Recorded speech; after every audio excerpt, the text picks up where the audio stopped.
I mean, let's be honest. Let's just be honest.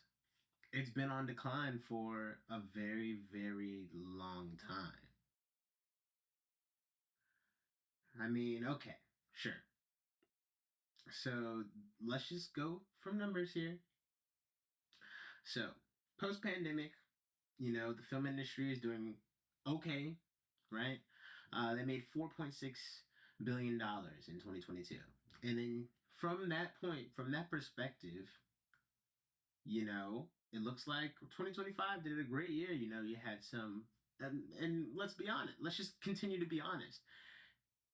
Hollywood, traditional Hollywood is dead because it was built on a resource that is being rapidly depleted. That resource uh, consists of, you know, unfair and unpaid wages from pretty much every aspect of the creative film entertainment industry. Um, and really, that just boils down to who owns these systems, right? So, you know, throughout this year, I've tried to not reduce my thinking so much to attack a specific studio, like Warner Brothers, for example, like Netflix, the whole thing. It's all smokes and mirrors, right? It's the dismantling of the U.S. by the owners and controllers of global financialized capital. Netflix does not have any allegiance to the U.S. whatsoever. None. They've grown beyond any sort of enforceable things because, like, for example, Mondani, the New York governor, he can't do anything about Netflix. He can't. There's nothing that he would be able to do because he just doesn't have that type of power, that type of actual real power to control and influence what Netflix as a company does, right? So when Netflix absorbs Warner Brothers, and it's all just like three major companies, which are really just run by, really elusive families, rich families who have had their hands in the entertainment industry for decades, you start to realize that, oh my gosh, like, the film industry it's being hollowed out from the inside. It really is. And I know that might be tough for a lot of people to hear, but it's the truth. It's the truth. Trying to and a better choice, like a better signal of that was at the beginning of so-called AI. How quick companies were ready to fire their human employees, their human, film industry, people, just at the idea that they could be replaced by a fancy autocomplete. Like, we all saw that happen.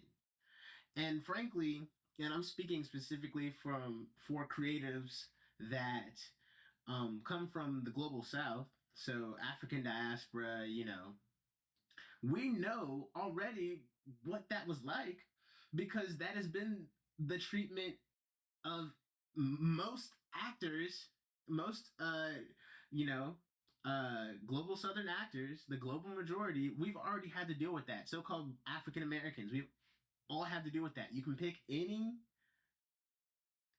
major anybody in any of their field, actor, director, and you will inevitably find them having to deal with systemic issues, with direct racism, with violence, sexual violence, exploitation that's happening at a fundamental level. And what I think we all need to wake up and understand is that there's nothing to come from the current model. Um, and this is speaking more towards not just the West. The West needs to just throw this away. It's all propped up on systematic racism and violence and exploitation because that's what the people who made this country, that's the foundation of this place. So it doesn't matter If you try to build something new on top of this already rotten foundation, the building is going to collapse eventually because it's a rotted foundation. I'm telling you, you need to just completely deplatform yourself. Because realistically there's nothing stopping you from making becoming a successful creative anymore. There's not, because the world's moved past having to exist in the West. You know, what do the West lead in? Animation? No. Creative stories? Absolutely not. Creative freedom? There's no freedom here. There's literally no freedom here. Most of the time, 99% of the time, when when deals are made with production companies, they're completely unfair. It's completely one sided. Let's take Ryan Coogler's ownership, for example. Yeah, you could look at that as, you know, a win, right? He gets to own it after 25 years. Why is it so crazy to think that to maybe do the reverse? Like, that's how you know it's a bad deal. Anytime you are presented with a deal, if you can swap yourself and put yourself in the shoes of the person who is trying to get you this deal, you start to see whether it's a fair deal or not. Because if you're Ryan Coogler, Warner Brothers says, okay, you need money to make this movie, and we've got the money to give you. Right? You can't finance it yourself. We've made it so that you can't finance it yourself, or like the illusion that you can't finance it yourself. And so we're gonna own the movie for the first 25 years. So your creation, your creativity, all of your cast, crew, everything, all is going to be any revenue that that movie generates in ticket sales. That's all coming to us for the first 25 years, and then after 25 years, then the rights get transferred to you. That's insane. That is literally like if somebody broke into your house, right? Broke into your house, stole a piece of technology that you invented. I don't know, like a computer. Stole some technology you invented, and then said, and then became rich off of it. Became extremely rich off of it, and then they said, okay, we will start giving you the profits of this extremely successful device after 25 years. If you're still here, if you're still alive, if the current industry is still a thing, if we're still a thing, if we have the money to give it to you, like, we will relinquish all full rights to you. That is insane. But it's treated as if it's normal because that it's been normalized. It's nothing but normal. Crew members should be able to be paid transparently. They nine like 80% of the profit shouldn't be going to just random shadow shareholders. Like, that doesn't make any sense. The same way that we should be striving for sovereignty, psychological decolonization, we also need to be striving for alternatives against like current systems, because entertainment as a whole isn't bad. It isn't bad, and it also doesn't need to be unfair. There are ways to make it fair. Now, I'm not the one to complain about something or speak about something without providing an example of a solution. Here's a really, really easy one.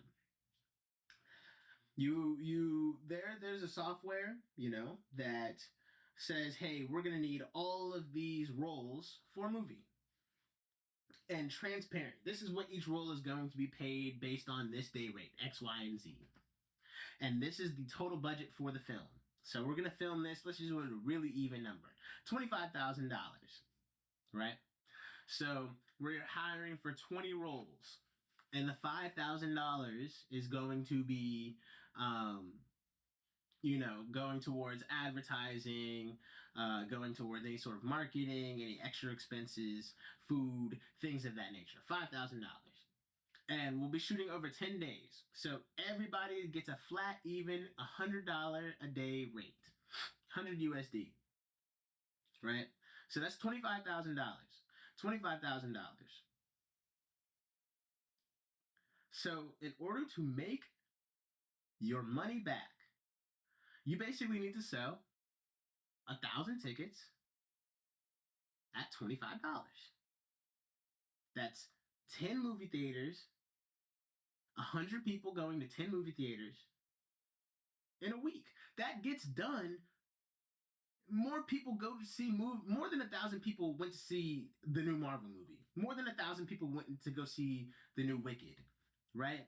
You could argue that that might be might not be feasible, but it is. It's entirely possible and more. And instead of just having X production company owning the rights to that movie forever, we say okay, once this movie that we spent $25,000 to make, once it makes its money back or doubles it, for example, so we can make it, so we can do another one of these. So after it's made $50,000, so after 200 people have paid $25 to watch it, or however you want to do the tickets.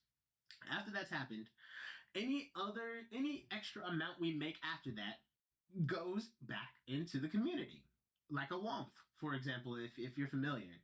But it is like a trust. It's the same idea. So now, every time this movie gets played, instead of it going to Netflix or Warner Brothers, don't, not to be specific, this is just an example, but every time instead of the money going to them, it goes to free lunch for a school, or lights, or back into the government using it for roads, or it furthers education in some way about the industry. It's a recursive feedback loop. You plan 4 movies a quarter, 10-day shoots. You keep the idea simple, but the story's rich and full and original. You make sure you're transparent with the money. You make sure you're transparent with the scheduling. You have an impartial actor in place to make sure no sort of nepotism or any sort of favoritism is taking place. You're making sure that it's all fair. These are all options that are entirely possible. I do believe that there is an aspect of the Western creative industry that maybe I'll talk about on another video that are a little overinflated, for example, and that overinflation causes certain artists to be undervalued. But that point doesn't really matter for what I'm saying. Is that we need to decolonize our minds from the traditional film standard that is set in the West, film entertainment standard that is set in the West. Because the first ever, the blueprint for everything that you've ever seen, any movie that you've ever seen that has come from the West and inspired by the West, is nothing but a racial storytelling of the true identity of this place. A birth of a nation. And it is really the death of a society, honestly.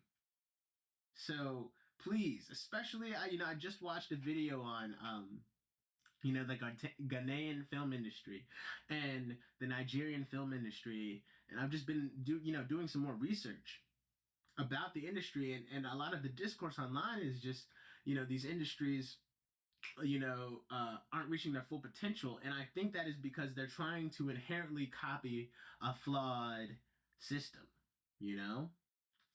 Why are you trying to copy Birth of a Nation?